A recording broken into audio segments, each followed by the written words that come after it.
The founding myth of the EU is actually of the exploitation of women. You have the statue of Zeus with Europa riding, and it's based on deception, abduction and rape.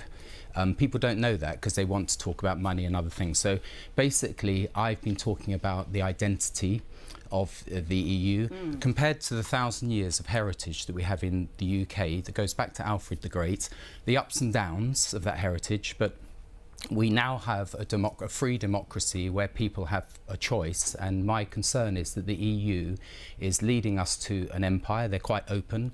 The Lib Dem conference, you know, Guy Verhofstadt saying we need an empire to counter the others, and that is basically totalitarian, which takes away the choice of the democratic elector. Let's look at some of your statements about the EU then. There's a video of you speaking to Christian followers at the Revelation International Centre in 2018, where you describe the EU as wicked.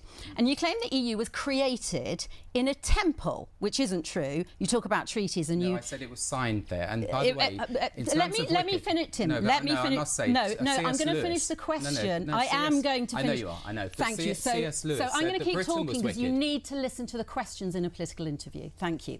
You claim the EU was created in a temple that you equate with Satanism. You bring in allusions to thunderbolts, swastikas and Nazi Germany. Your claims about where these EU treaties were signed is untrue. The Treaty of Rome, you claim, was signed in the Temple of Zeus. It wasn't. It was signed on the Constantine Hill. The Treaty of Lisbon, you claim, was signed in the same temple. Could you allow me to speak? Yes, because you're now telling me what I'm saying, and I'm not allowed to answer it. What I'd like to know is, and you know it's a very short programme. Why do you make... No, it was actually the Temple of Jupiter. I haven't asked the question yet, so hold on just one more moment.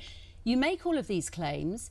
I want to know if you're going to bring these claims into the general election debate in South Thanet. Well, people can ask me, and you're choosing to focus on this, but the EU was signed, the Treaty of Lisbon. The Treaty of Lisbon was signed in Lisbon, the clue's in the title. That's right. But it was to replace, which is typical EU, they moved the goalposts. So the EU constitution, which was rejected by France and the Netherlands, was signed in the remains of the Temple of Jupiter, which is Roman for Zeus. And I'm just making the point that do we want our future to be determined by Greek and Roman mythology, which led to dictatorship, or do we want to have some recognition, not only in Britain, by the way, but all the other countries of Europe? They have a strong Judeo-Christian heritage, which was written out of the EU constitution. The preamble to the Constitution talks about religion generally so as to include as many religions as possible and not exclusively your take on Christianity. You also blame the EU for changing the definition of marriage, causing equal marriage to spread across the whole world. You do realise that that was domestic legislation, don't you, not EU legislation? In Britain it was the Marriage Act 2013. OK, so one of the issues that we're facing in this election is trust. The Conservatives and the Lib Dems went into a coalition. There was no mention whatsoever of the redefining of marriage. And yet, in the election manifestos or in the coalition agreement, so I'm pointing out a consistent theme of actually not telling the electorate what they're doing. EU. Yes, because the EU is not democratic and they do not actually... So you're blaming the EU for domestic legislation? Look, it was spread around... Well, you need to do more research to look at... Yes, to see that they have a secular humanist... by the way, this isn't but it's Sunday, so why not talk about it? They have a secular humanist worldview, and I'm saying that we have... Who's they? The EU constitution is secular humanist. It doesn't. They might bear reference to religion myths. The EU is a peace project. The EU is there to support people to be and to have their own freedoms.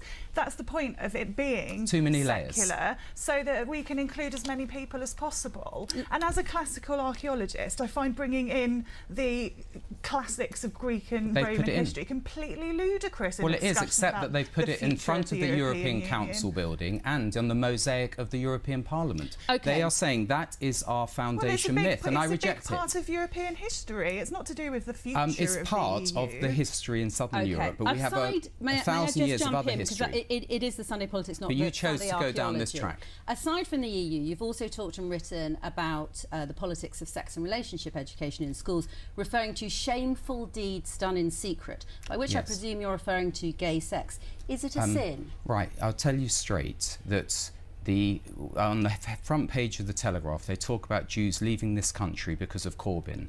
Well, it's not just Corbyn. Faith schools are being suppressed on this issue. Is gay sex a sin? We've got schoolgate protests because there's religious illiteracy among the media. Is gay sex a sin? I'm telling you straight. Okay, because that's the question you asked Tim Farron, and he was hounded and not able to talk about any other policy. I happen to have a classical, traditional Christian position on sin. Tim Farron was hounded by the media. Tim Farron and thrown out by the Lib Dems. Never voted once. And thrown out by the Lib Dems. Hannah, if you could just pause for a moment. I think it's something that the people of South Thanet might like to know is when you refer to shameful deeds done in secret, are you referring to gay sex, and is it a sin? I think that one day everything hidden will be brought to light, and my life, your life, all of our lives, and things that are cooked up, let's say in the EU, will eventually come to light. But the problem is we only have a short chapter of 6 weeks where you should be scrutinising Boris Johnson's deal. Because at the end of the day, if you don't, you'll be failing as an impartial media. Thank you so much for continually your advice. Attacking Christians is not the way to do it. I'm not attacking you. I absolutely every right to your beliefs, completely. I was told that I would be asked about my background. You haven't asked me at all about my background. Well, perhaps we could bring the other guests in. So you're trying to caricature me.